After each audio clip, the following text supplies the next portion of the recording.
Hey, and welcome. If you've ever had that awful, queasy feeling on a road trip or a boat ride, then you are in the right place. We're going to break down the science behind motion sickness, and even better, learn how you can outsmart your own brain. So let's dive right in and figure out how you can take back control. I bet for a lot of you, the answer is a huge yes.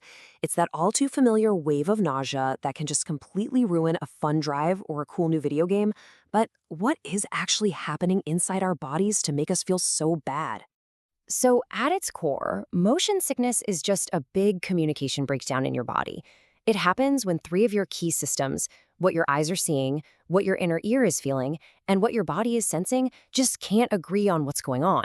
They're all telling your brain a different story. To really get this, we've got to look at what's going on inside your head. And trust me, it's not a polite disagreement. It's more like an all-out sensory battle.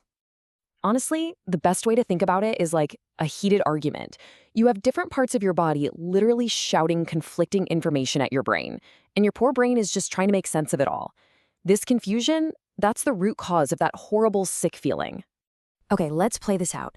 Imagine you're in a car, trying to read a book. Your eyes, they're locked on that page, not moving, and they're telling your brain, hey, we're sitting perfectly still. But at the same time, your inner ear, which is in charge of your balance, feels every single bump and turn in the road. It's screaming at your brain, no way, we are definitely moving.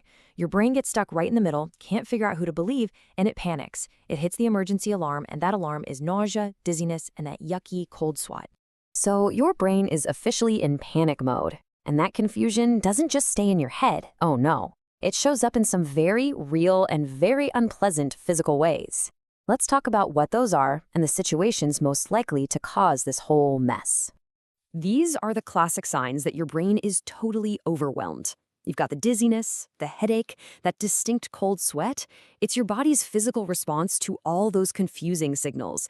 It's basically your brain just saying, I have no idea what is happening, so I'm going to feel sick until this stops. And this sensory fight can be triggered in so many situations. You've got the obvious ones, cars, boats, roller coasters. But think about something like virtual reality. Your eyes see you sprinting through a fantasy world, but your body knows it's standing perfectly still in your living room. That is a perfect recipe for sensory conflict. All right, enough about the misery. Let's talk solutions. The really good news is you don't just have to suffer through it. We're going to shift gears and talk about how you can get ahead of motion sickness before it even gets a chance to start. And there are some really effective tricks. One of the easiest ways to prevent it is also one of the best. Just pick the right seat. So why do these spots work so well? Well, because they're usually the most stable points in any vehicle, and this is key, they let you look forward at the horizon. This helps your eyes and your inner ear finally get on the same page. They both agree, yep, we're moving forward, and that helps end the argument in your brain before it can even start. Now, if you know you're someone who gets motion sickness easily, medication can be a total game changer. Something like Dramamine is great, but here's a pro tip. It has to be the drowsy formula. The non-drowsy kind just doesn't work for motion sickness. And for longer trips, you can ask a doctor about a scopolamine patch.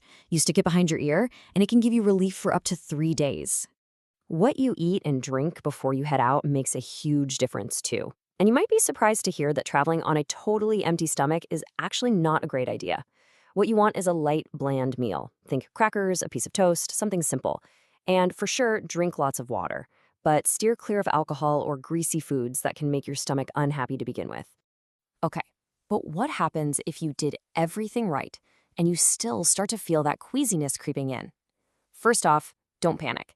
There are things you can do right in that moment to calm that sensory argument down and start feeling better fast. The number one thing you need to do is help your brain solve that conflict. So your first move should always be to put down your phone or your book and look out the window at the horizon.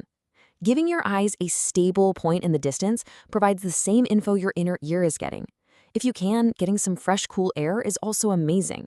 And if all else fails, just lie back and close your eyes. This takes your vision completely out of the argument, and that often brings immediate relief. A few old-school remedies can also work wonders.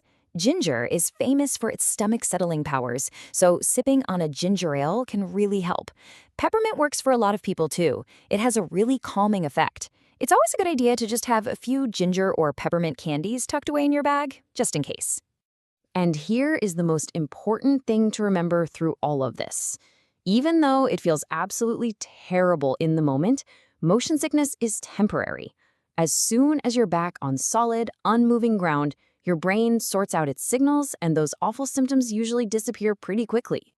So, you see, motion sickness isn't some big medical mystery. It's just a simple case of your brain getting mixed signals. Now that you understand the science, you can take control, quiet down that argument in your head, and make your next journey a whole lot smoother. Thanks for tuning in.